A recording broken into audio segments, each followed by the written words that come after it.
In a world of podcasts, one rises in the night to destroy them all. The elder god in an ocean of noise, the Cthulhu of the airwaves. This is Spoiler Country.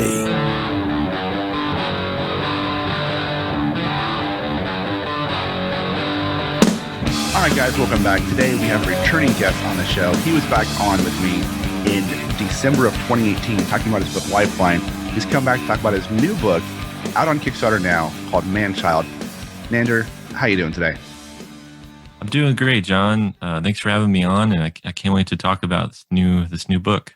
Yeah, you know, you sent me the synopsis over Twitter on a message, and I read through it. I looked at the preview page you sent me, and I was very intrigued. Why don't you go ahead and tell us about the book, what it is, and what people can expect from it? Yeah, Man-Child is an homage to the Silver Age of comics, the Marvel Age of comics. It's primarily dedicated to Stan Lee and his vision for superheroes in the 60s and so on. And it was really birthed from my needing to celebrate him. I really wanted to do something for him, especially after his passing. It was one of those things where you're like, he's getting older, and with any celebrity and someone that's been there all your life, that you've seen all your life, and someone that I grew up, just seeing age and enjoying everything they've done. And then for someone to pass, and it's just like, oh man, like it just really hit me really hard. And I know I'm going to feel that way, with everyone now, because he was one of the first people that, has influenced me and given me a part of my childhood that, I would never have without, superheroes and what the characters he created, along with, Jack Kirby and Steve Ditko and everyone. And so that's where it really came from. And the story itself, it's really cool because when I was trying to figure out what I wanted to do, I knew I wanted to do something for Stan Lee. I had to do something, and I wanted to celebrate his life and everything that he's brought me. And so Man-Child really came from that desire, and the story itself is really neat because it's two stories that alternate between each other, and one of them takes place in a Silver Age superhero universe, and the other takes place in modern day with like modern day comic book fans, and specifically this one character named Rufus, who's like a super nerd, and like Stan Lee was like his favorite, creator. And of course they're all different, pseudonyms and different names for these people, but you get the idea that everything that I'm trying to say is about what I felt and what I experienced when Stan Lee passed, and also just what it means to be a comic book fan nowadays, and how superheroes and the medium has changed since their inception, and then when he reinvigorated it in the 60s, and then to now in modern times. So it's really all encompassing the joy and love of superheroes and how they've changed over the years. So it sounds like it's a very personal story for you. Yeah, it is. It was something that, like I wasn't expecting to write. And then, it's not something that I had an idea for. I really didn't want to do superheroes because everyone does them. And also I didn't know if I could do anything that would really resonate with people, just because, all the best characters have been done in a lot of ways. And my first series, Seasons, is sort of superhero, but it's a lot more grounded and a lot more, I'd say, a blend of supernatural and action in that, compared to a superhero story. No one's running around in a costume or anything. And so, and I always wondered, how, I don't know if I could do that. And so when this happened with his passing, and with just this need I felt to celebrate him, I was like, what would that even look like? And that really challenged me. I was like, what could I do if I were to do a superhero story? And I was like, well, I want it to be a tribute, because I think, superheroes are so nested in nostalgia. And I thought the best stories that you could tell if you're trying to create new characters, I think, should be, analogs, or at least pointing back to where, these superheroes actually came from. And the story has taken me to places I never thought I'd go, and it has actually made me rediscover my love for the superhero genre. That I'm finding out even deeper why I love superheroes, and it's been really like just crazy because it was something I didn't expect to do. Nice. So how much of you is reflected in that main character? How much of you is like are people going to read and say no, not maybe not no, but you're going to know is straight from like representing you as yourself. Yeah. Well, there's a scene in the first issue where Rufus, the main character in the present day world, he's at work and he's working a retail job, and he works at a toy store, and which is sort of a little ironic, play on the man child idea of, this grown man is like working in a toy store, with all these kids and selling all these toys and everything. And he gets this call from one of his buddies, and the person keeps trying to text him and also try to call him, and he can't pick up because he's at work. And then finally he picks up, his friend calls the work line, and he picks up the phone and answers it, and he gets told this story's version of Stan Lee has passed. And that's exactly what happened to me. I was working. I had no idea that he had passed. And then one of my friends kept texting me and was like telling me like, dude, like pick up your phone, like all this stuff, because like, I gotta tell you something, like all this big news. And then everybody started texting me and telling me and calling me. And I was just like so overwhelmed because, that they knew how much I love superheroes and comics and Stan Lee. And so it takes place on November 12th, 2018. And Rufus gets a call at his work. And that's completely kind of, I wouldn't say, scene by scene, word for word what happened, but really, really is what kicks off the story, and is something that, happened to me personally. So that's interesting. So he died, to kind of like wrap this around, he died about a month before we aired the episode of Lifeline with you on the podcast. Did you already know back you wanted to do this when you were on Lifeline, that you wanted to do something for Stan Lee way back then?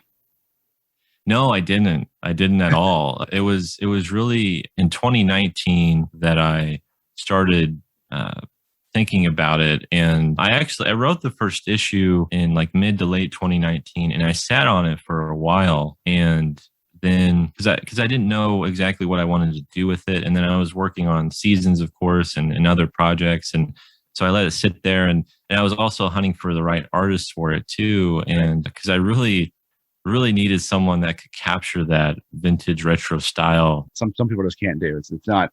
Yeah, it's just no one really.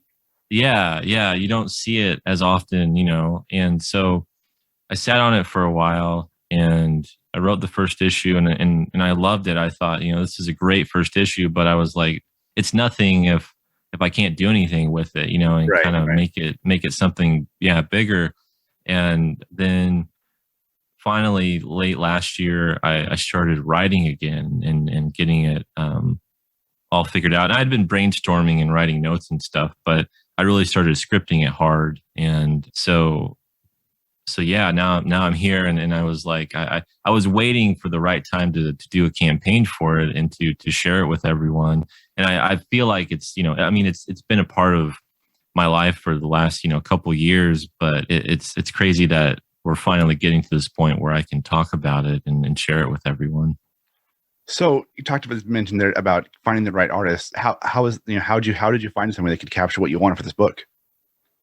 Yeah, so I found Jay Mazar. He's the artist for the book, and he pencils, inks, and colors it. He does it all, which is really amazing. And that's something that's really important to me whenever I work with other artists and creators. I really like I like keeping the circle small as possible, because sometimes, things get lost in translation, or when you're trying to keep track and talk to so many different people, it gets a little harrowing just to like keep track of everything. And so when I found him, and I found him through an art forum, I think it's called Digital Webbing or something. Oh, and I've been before.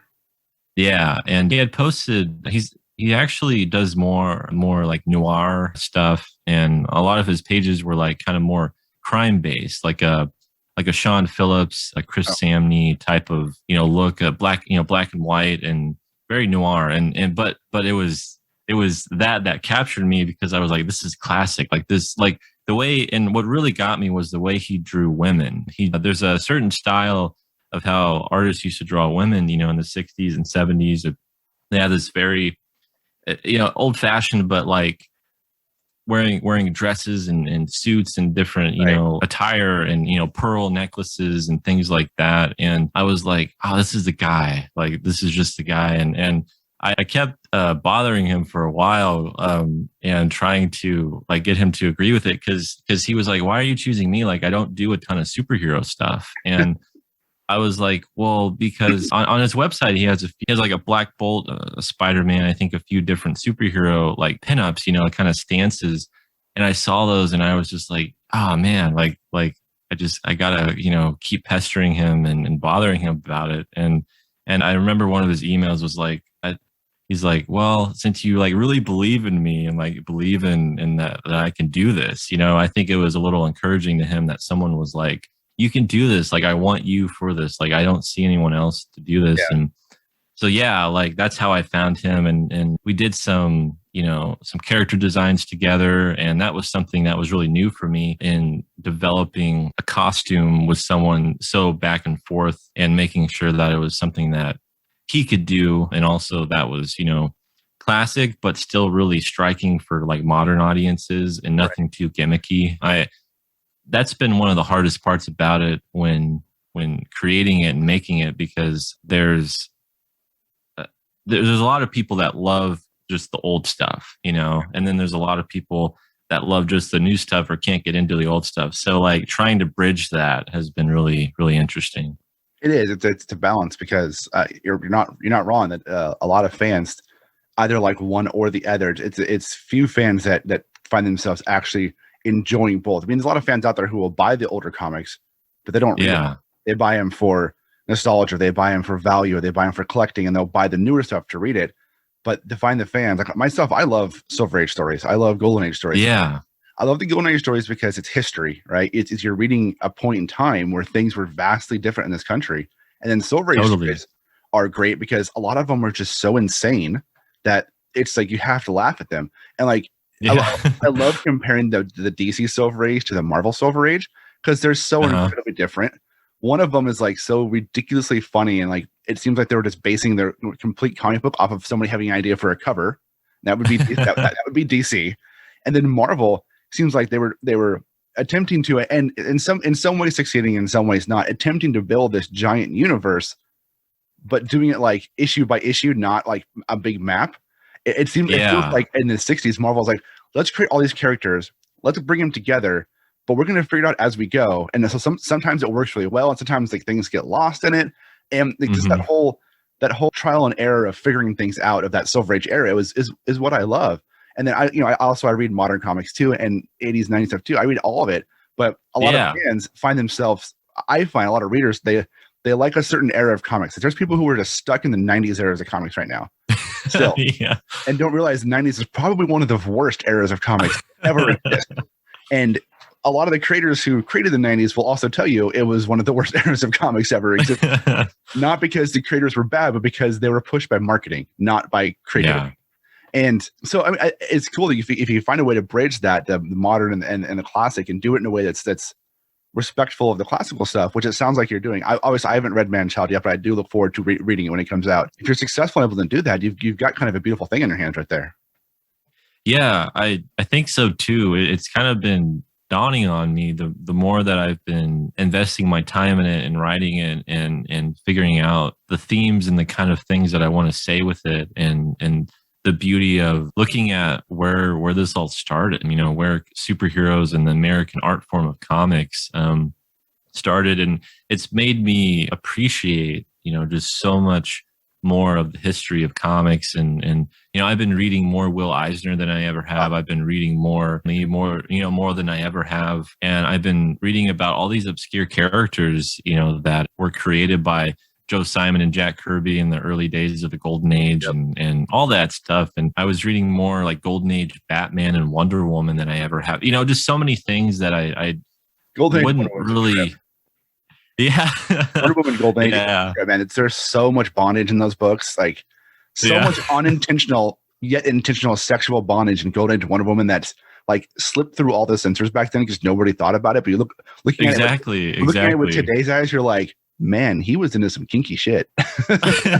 Yeah, I know. It's crazy looking back on it and trying to put yourself in, maybe a young girl's head back then reading those and not, it's completely different. It's just like, wow, like this is crazy. Just like how much, that's another thing, just how much history is behind those stories and behind those creators. And with Manchild, something that also kept me from continuing to write it, because I wrote the first issue and sat on it for a while, was I needed to know more. Like I needed to do more research. I didn't want to just like, half-ass it and just be like, yeah, I know what this is all about, or like, I know what the Silver Age of Comics was. And so I read like 3 or 4 Stan Lee biographies, and I listened to different interviews he did and listened to other people talk about the history of comics and things like that, because I wanted to get as much information as I could without, paralyzing myself with everything that I could do, because there's so many things that you could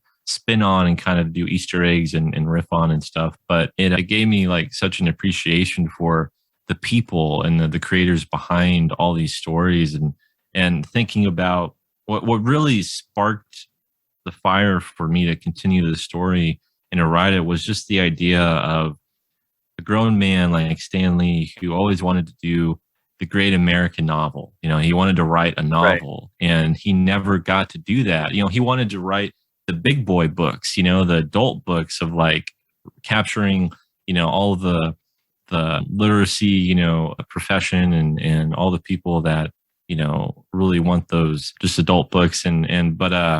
But he ended up doing comics, and it's just like, it boggles my mind, because he, and back then, it was even more of a stigma of like, and he felt that throughout a large portion of his beginning of writing comics, was like, people aren't going to take me seriously. Like, this is not a serious profession. This is not something that I want to do.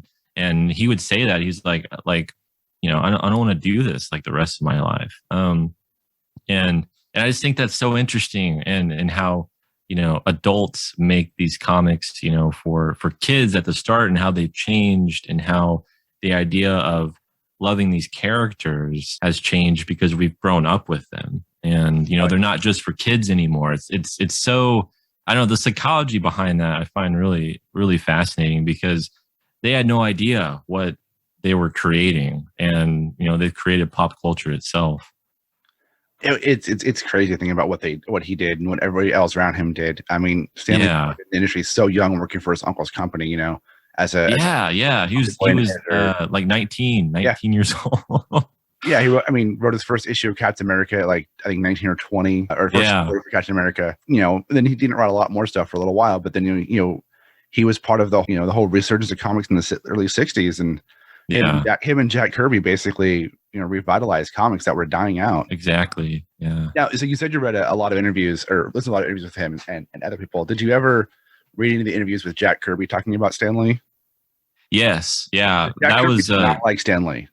Like, right. That's actually something that I wanted to touch on and hit on in Manchild. So you'll see there's actually a character that comes up to Rufus in the first issue and is like, why is it such a big deal that Stan Lee died? Like he was a thief, So there are these, there are people that really think that. There are some people that are so on Jack's side or so on Stan's side.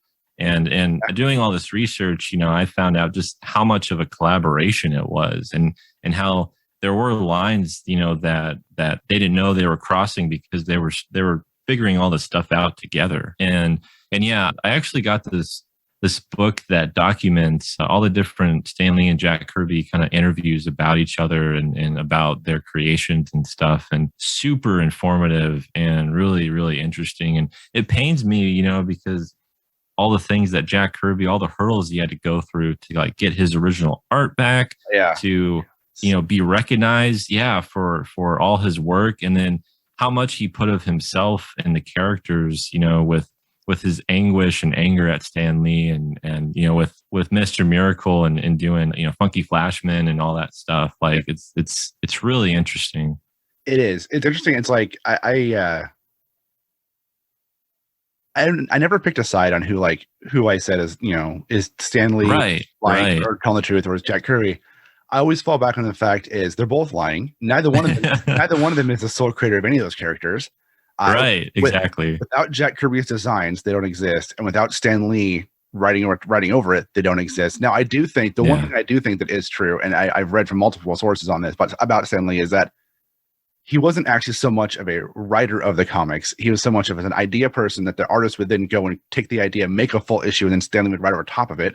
Which to some degree says like Ditko and Kirby and them should absolutely be given co-writing credits on all those issues. But it still falls back into, if it wasn't for both of them together, those issues wouldn't exist. They wouldn't exist without Like, Spider-Man would not be Spider-Man without Ditko, but he would also not be Spider-Man without Lee. And the X-Men wouldn't be the X-Men without both Lee and Kirby.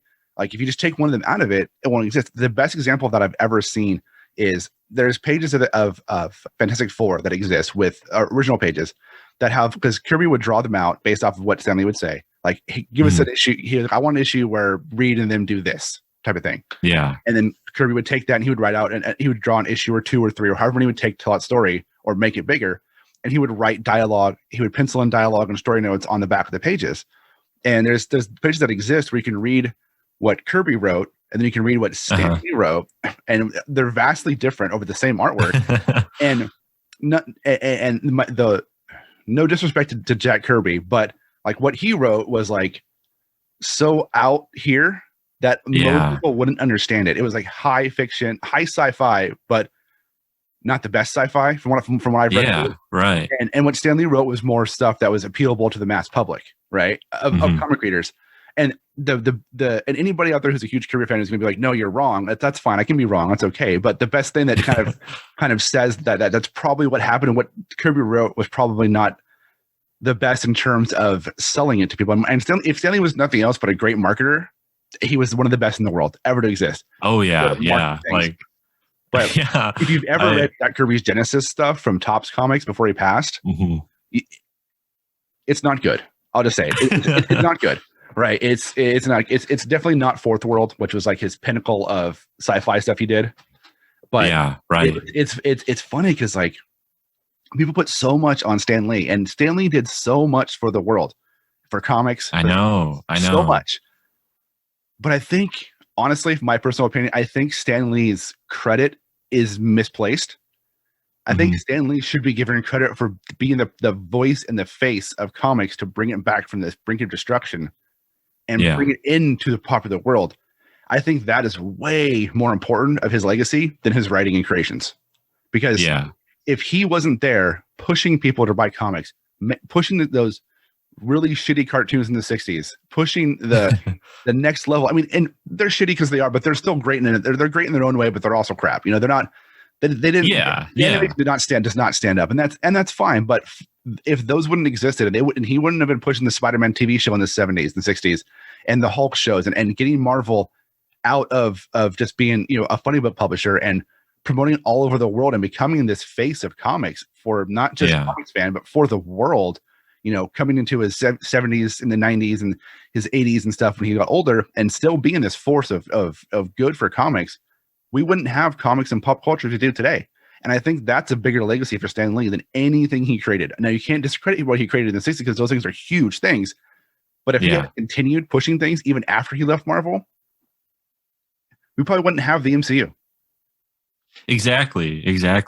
Like everything that he was a part of, he was essential in getting that done. I mean, like, if you just want to call him like the producer, it's like, without him and his ability to, like you said, market it. And, he would go to individual colleges and schools and talk about Marvel Comics with college students. It's like, that's mind blowing to think about doing that back then, because, nowadays we really do see it as, an art form. But back then he had to go through so many different hurdles and, being accepted for, what do you have to say to, our next generation and our kids and stuff. And all of the themes that he was able to bring about with all of his stories with, great power comes great responsibility, and all of these, terms and the legacy of being a hero and what that means, and bringing it down to earth, and how, after Stan Lee and the Marvel Age of Comics, it's like DC was like, oh crap, like we got to do this too. And we got a course and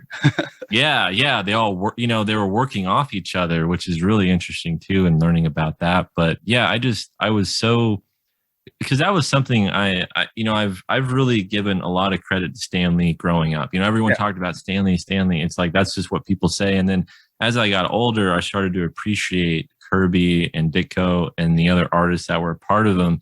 And I was like, yeah, like these guys need more credit, but it doesn't mean you just steal it all, from Stan Lee. It's like you give them what they deserve, and, you appreciate them for what they did. And I really get a little irked when people just bash one or the other. It's like, now wait a second, this is, and I've noticed that, and being a comic creator myself, I noticed just how much of a collaboration it really is. And how, like, I'll think of this idea and I'll do my own page layout, and I'll send it to my artist and be like, this is what I want. This is what I'm seeing in my head. And the artist will go by that, but he might change like one panel. It's like, well, is that considered more my, or more his, or, without that one panel, would that, break the page? Would that ruin the page?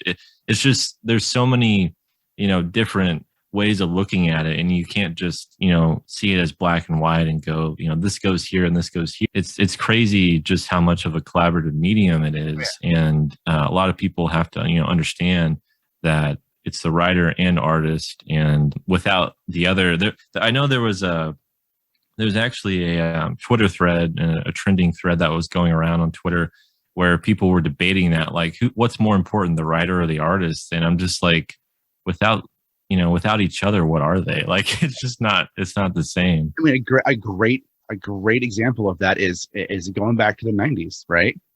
Yeah. Art was everything. Uh-huh. Making it look fancy and flashy was everything, and writing suffered.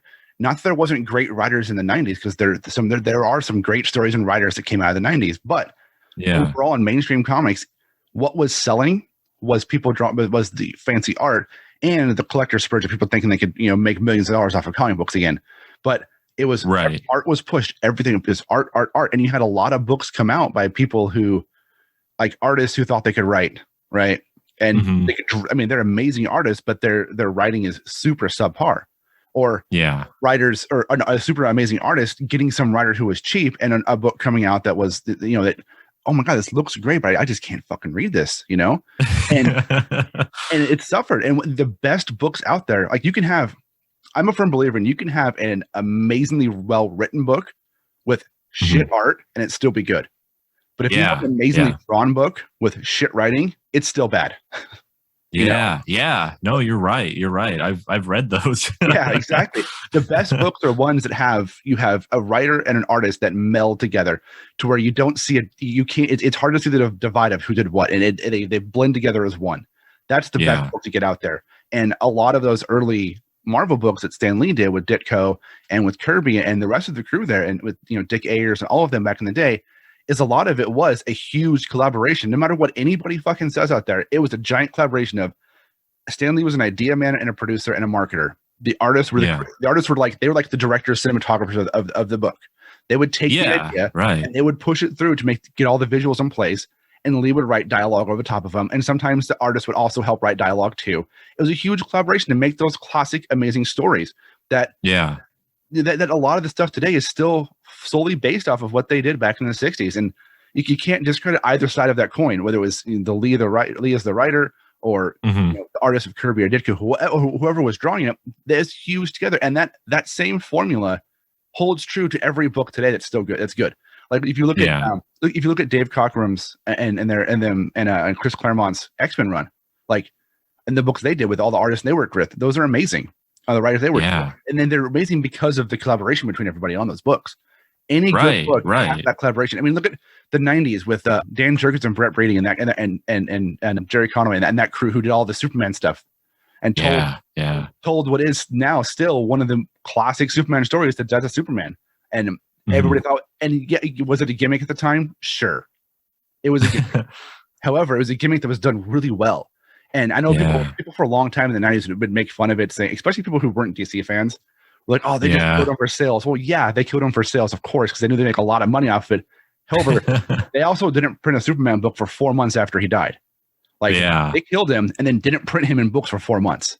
Like, they played that game. I think they should have done it for longer. They should have just canceled him for a year and fuck with everybody. Yeah, for like a year. Yeah. But I get it because it's a huge moneymaker. But I still say that the Death of Superman is a really good, tight story that tells an emotional story about Superman and Lois Lane and his passing. And it's and that wouldn't have happened without all parties involved. And the Death of Superman was Brett Breeding, Dan Jurgens, Jerry Conway. Sorry, not Jerry Conway. Jerry Ordway. Sorry, Ordway. Yeah. And Carl Kessel, Louise Simonson, and all that crew creating that whole big story. And with all of them working together on that, you wouldn't have this thing that reads like one cohesively written story.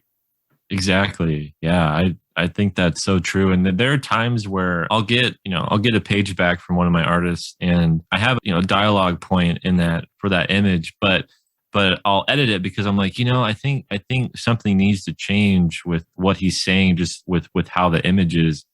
And so I'll change it to really make sure that they go hand in hand together. And it's like, without the artist doing it the way he did, I wouldn't have changed it, but it's because he did that I changed it. It's things like that where someone can't go, well, who deserves that more? It's like, well, actually we both do, it's ours. It's not just, one person. Right. And, for the people that can do it all, that's awesome. And like, keep doing that. And like, that's amazing. But people don't, think of Todd McFarlane and go, man, what a great, vocabulary, what a great writer that he just, like has made these epic stories. And I'm not saying he's a bad writer at all. And he's an amazing person. He does so much for the industry. And I think he's one of the closest people to ever get to like a Stan Lee status in comics, Sure. Yeah. It's like, honestly, when people say like the big two, like, I'm like, nah, it's the big three now. Like, like Image Comics is really not, it doesn't deserve any less credit, so doesn't. No. Yeah. We just had Todd on a couple weeks ago and he's a really cool guy. And he had such knowledge to share on the show. If you haven't heard that one yet, you or anybody listening to this right now, definitely check that out because Todd McFarlane he's got a lot of insights. And what's funny in that is Kenric asked him about Mark McGuire because Todd bought whatever. And it's a funny story update about they don't get along anymore. But he's a talent. You cannot deny that McFarlane's an amazing creator, an amazing artist, and has done something. Spawn is a runaway success. Whether you enjoy Spawn or not, you cannot deny the success of Spawn. It's over right. Since the early '90s, and it's an incredible journey for Spawn to go, and for someone to come out of. Obviously he was very successful at Marvel and DC before Image. And then to take that success and be one of the founders of Image, like Eric Larson and the rest of that crew, and then to still be successful, this many years later, the dude's a rock star. Like by far none. He's a rock star. So it's like he's what I love about McFarlane. He's done some stuff in his past that I'm like about, but what I love about him in general is that he is so willing to help people. Like he posts videos on his social media of like how to draw things, how to create things, how to shade things, how to draw comic book eyes, how to do certain things. And it's like just his willingness to share this information without like, he's not trying to make money off of it. I used to watch his videos on Facebook about how to draw stuff because I'm an artist as well. And I'm like, he would show me something I already knew how to do, but he would show me a way to do it that was faster and more efficient. And I was like, wow, that's amazing. And it's like little quick, like 5-minute videos of how to do shit. And I'm like, you're just giant in the industry. You have no need to actually be able to share this with anybody. You don't have to do this, and you're just doing it because you want to. I respect the hell out of that. Oh yeah, me too. Like every interview that I've heard and everything that he has to say about what it means to be, a creator, / entrepreneur, basically, is like so helpful and has helped me like break through some doubts and some feelings of going, I'm not going anywhere. Like where is this actually headed? It's like, and then, I'll listen to Todd and I'm just like, Thank you. Like I needed that, like that, that's something I really needed. And I love the people that do that and that give back. And, he's one of the best. Like I love everything that I see that he does. And I love how he is still so freaking passionate. It's crazy. He's just such a passionate person. And Sure. you need that, you need that encouragement and to see people like that still in the industry. So it brings to a good question, kind of off topic from your book, but on topic to our current conversation here. Stan Lee is kind of a once in a lifetime person, creator, marketer. I mean, as we said, you can't deny his impact on the industry over his long career. Do you think we'll ever have anybody else who is at his level that has the effects he has, or do you think part of his longevity of becoming this legendary person is because it's not only him and what he did, but right place, right time in the industry? Right. I think he's one in a million. I really don't see anyone coming up to be there, except, someone like Todd, if he did something crazy, and just completely changed the way we think about comics. Cause I think that's really the biggest thing is someone with that personality and that passion and the creativity to do all these multitudes of things. And just to be like a joy to like listen to and be around, I mean, Stan Lee is so infectious. Like anytime I watch him talk and he's just so much fun and so funny and charming. And I think he really is a product of his time. And I think that's what makes the 60s and Silver Age comics, so special, is because they couldn't be made today. They just really couldn't. And I think, no one can be Stan Lee again, or because, it was because of how he grew up and the things that he went through and the people who, he knew. And I think everyone would just go, probably, if there was someone who was that famous. And, I've heard some people say, even Robert Kirkman, is kind of on that, ascension or that rise to like becoming that. And I mean, that's awesome. Like I want everyone to, get as much success as possible. But I think there's something just, unconventionally genius about Stan Lee for his time that I don't think we'll really get again. Well, because we're never going to have that time in comics again, right? For the environment of what happened in the 60s to happen again, comics have to crash, like worse than the 90s. Right. Yeah. They have to get out of pop culture. They have to get out of the movies. We have to go back to a time where comics are for kids and people don't read them as much. Yeah. And have somebody come and rejuvenate that. I think I've met Stan Lee before he passed. He was an incredibly nice guy, super fun to talk to.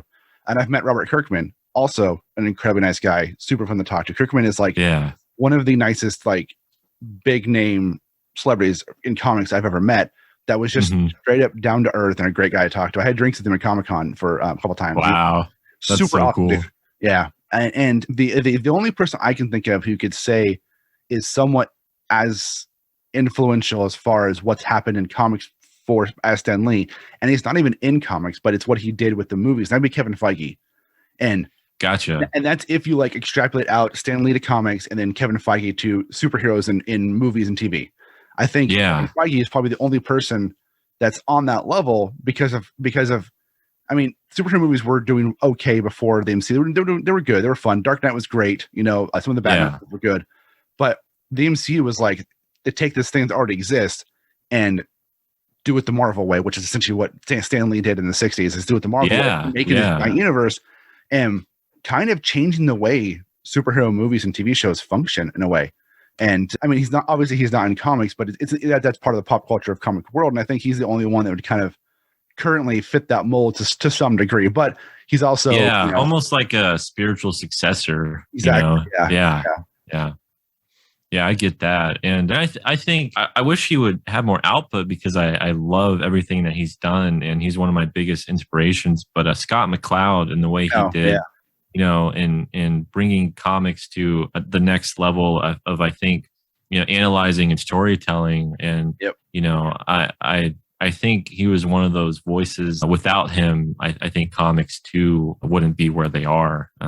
There's a lot of people over the last 3 or 4 decades that without them, things wouldn't. I mean, love him or hate him, Frank Miller, if he hadn't existed Yeah. with Daredevil would not have moved into what he is. Or with Batman, love it or hate it. Now I'm kind of on the not liking it side because of the long-term effects of what he did to Batman. But Yeah. if he hadn't done that with The Dark Knight Rises, we wouldn't really have the trickling effects of Batman becoming so big in the world. True. Yeah. Becoming more of a dark character. I mean, you can trace that back to Neil Adams in the 60s and 70s, taking Batman back from the goofiness of the TV show in the comics. And then Neil Adams in Detective, making him more of a detective and a Dark Knight. Push that forward to, over time it got, he became more of a Dark Knight. And then Frank Miller takes him and makes him this really dark character that's not trusting of anybody and does that story. And then Alan Moore's The Killing Joke and those at that kind of time frame, pushing Batman to be what he is today. And all those things existing, making it to where, Scott Snyder can do Court of Owls and it fits in. Because if Court of Owls would have come out in the 80s, people would have freaked. It's too cerebral, it's too dark, it's too violent. And in the 80s, 70s, 80s, that wasn't who Batman was, but it is who Batman is now. Right. And the evolution of all these key points along the timeline for like these different characters, different stories that push us to where we're at now and push us to where if they didn't exist, we wouldn't be where we're at. And a lot of that can tie back to Stan Lee and Kirby and Ditko back in the 60s. If they hadn't done what they did, a lot of this stuff and a lot of those people that we respect and we read nowadays would never have probably would never have gotten into comics. Oh yeah. Yeah. That's so true. Like, I mean, I can't even imagine the amount of people that would have went off to different, career paths and did different things. And one of my favorite things that was kind of a mind blowing thing to think about. One of my friends told me was like where did all, like he posed this question to me of, where did all the artists go? And he's like, they went to comics. Like a lot of the greatest artists, like Alex Ross and those people that could have went on and did, their stuff in galleries. And I know Alex probably has galleries and things like that, but they went to comics. Like comics is like the place to go if you're an artist and to like share your love for storytelling in that way. There's so many people that, if they hadn't read that series or that comic from that creator, like completely different. And same with me. I mean, as a writer, like I wanted to get into journalism or do, maybe like a sci-fi novel or try to like get my feet wet in the novel world. But when I started thinking about it more and kind of what I wanted to do as a writer, I just thought, man, I love art so much and I love comics so much. Why can't I do this? And so I was like, I want to do comics. Like I want my words, I want people to read me in comics and to appreciate what I have to say in comics. And so, like that's all because of certain writers that I read. There are comic books that have moved me and touched me more than, a novel or a movie or whatever. And I was like, man, I want to give that to people. And if it wasn't for those writers, then, I wouldn't be here. Yeah, I fall in the same boat. There's a lot of comics I read as a kid that if I hadn't read them or they hadn't been around, I'd have been exposed to them. I probably wouldn't have gotten into doing comics myself. Yeah. A lot of it. I mean, if I hadn't picked up, Superman in the early 90s and Wolverine and that whole the Larry Hamill Wolverine series when it was coming out and read those and gotten into X-Men cartoons and continued on, reading Batman and stuff, I would never have wanted to get into doing comics. I wouldn't have cared, because those stories just resonate. I mean, silly as they were, whatever. People look at them. I mean, looking at 20-foot level up in the air, it's a comic book about a guy in tights fighting crime, but there's so many nuances in there. There's so many nuances of storytelling, of characterization. It's like, it's funny because people who don't get comics and think they're childish, even there's still people today who think that, even though there's comics are so much better than that. Like, oh, well, it's just a guy or a girl in tights fighting crime. Yes, you're not wrong. It is some guy or girl dressing up in a funny costume and fighting crime with powers. Sure. But that's not the point. I know. The point of a comic is not the fight with the good guy and bad guy. It's everything behind that. It's the nuances of the characterization of their secret identity or of their friends and family or what the bad guy is actually going through and thinking. There's so much more than just like me punch bad guy. It's like, my best example of that is anybody who reads Superman and doesn't understand that Superman's comics are not just there to show him being strong. The nuance of Superman is his attempt to be human and his attempt Yeah. to always see the Yeah. best in humanity. And the best Superman stories out there are the ones where he doesn't throw a punch or doesn't have to be Yeah. physical. And that's the Yeah. point of Superman. He's not just a big blue Boy Scout who can do anything. Is that, yeah, he could destroy everybody, but he Mhm. doesn't, and he doesn't want to. And he constantly has to tame himself back from with his strength to not hurt people when he's saving them. And that's the Yeah. beauty of these comics. And it's not just Superman. It's like, I mean, you can say the same thing for like Spider-Man or any superhero who has super strength. Yeah. They have to watch this because if Spider-Man swung in and grabbed somebody at full strength, they're getting cut in half. Like they're done. Yeah. You know. And it's like that's the beauty of comics. Like, yes, we have these fantastical fights and these drawings and there's all this magical powers going around, and that's awesome. And that feeds my nerd rage and what I love.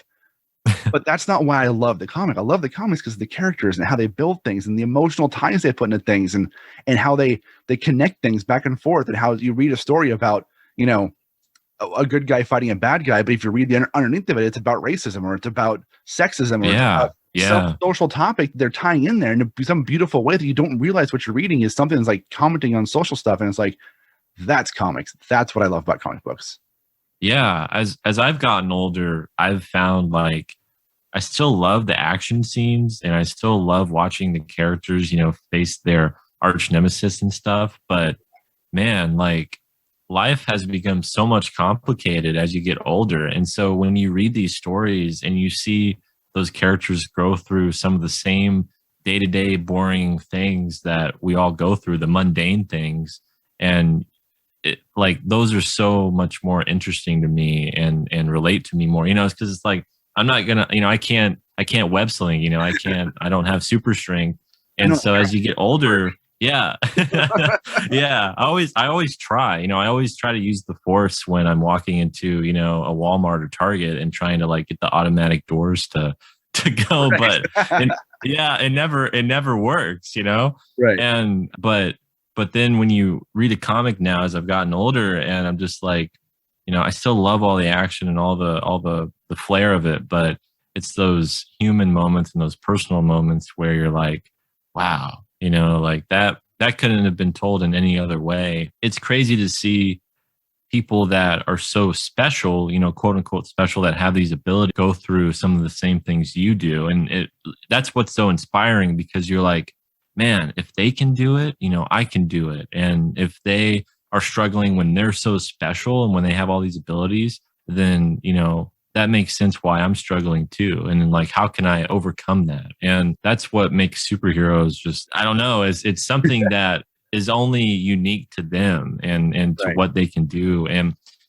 you know, the idea of a dual personality, you know, having this, you know, secret identity and wearing a costume and what it means to like wear a mask, you know, and all of those themes that can go with it, and how, you know, people are always wearing masks, you know, in different ways. And there's a lot of, there's a lot of ways to take that and to inject that. And so many creators have, and that's something that I've tried to and wanted to touch on, you know, kind of going back to man-child, of just like looking at superheroes from all these different angles and seeing this grown man who's overweight, lives in his parents' basement. He's still a virgin. He like is just like going, you know, nowhere, but he loves these characters. And it's like, what can you do with that? And like, how can you make this relatable, you know, with people and show that character feel some of those same things or have those same fears and all of that. And I just think that's something that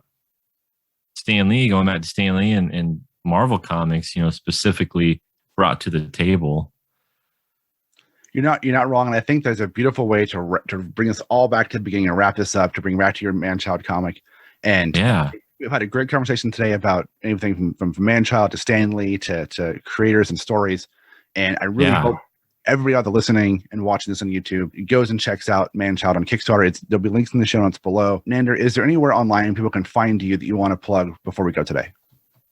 Yeah, for sure. I'm on, Facebook, Nandor Fox Schaefer. You can friend me on there. I'm on Twitter at Nandor Fox Schaefer, and Instagram. You know, it's just my name on like all the socials. I also would love to encourage people to go to my YouTube channel. I started a YouTube channel in January called Foxhole Comics, and they can subscribe there. And I do usually weekly videos, and I talk about, I have a series called The Art of Writing Comics where I look at my favorite comics and just go through them page by page and talk about what I love about them and like why this works, and talking about just the orchestration of a comic. And then also I do just different live streams and unboxings and things like that. So yeah, Foxhole Comics, subscribe there. It'd be awesome. And you can always, just reach me through there or through social media. And yeah, I hope people check out Manchild. And one other thing I wanted to mention real quick about the campaign is being able to work with some Marvel and DC artists on the book.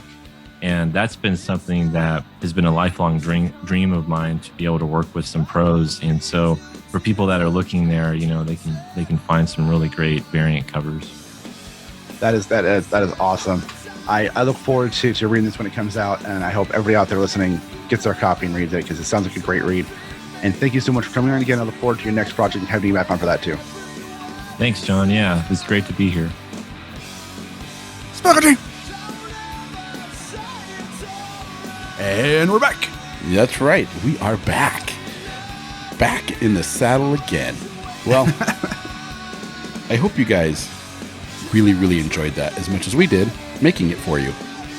And if you like what you heard and you want to hear more, you got to go check out spoilerverse.com, because at spoilerverse.com, we have a plethora amazing directors and artists of all walks of life, and editors and writers, and oh my God, are you a lover of comic books like we are? Then there's so many amazing people from the comic book world over at spoilerverse.com, and I highly implore you to go there and check it out.